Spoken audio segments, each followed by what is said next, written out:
喺度做 gym 做咗4-5個月啦，減咗10kg 嘅。咁我之前因為壓力啦，2年之內肥咗15kg，想要減肥節食啦。咁我嗰陣其實可以減到7-8kg 嘅，但係好快咧就堅持唔到反彈翻。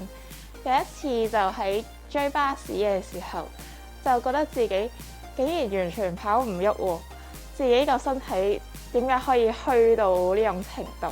就覺得真係要改變下。一開始嚟試堂嘅時候呢，我見到教練同學員之間嗰個氣氛係好似 friend 咁樣，好輕鬆。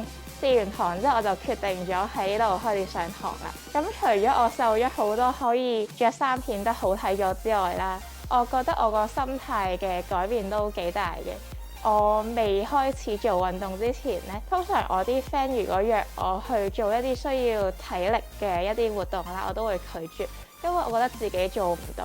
開始做咗 gym 之後冇耐啦，我都有信心自己有呢個體力可以去試好多自己冇試過嘅嘢。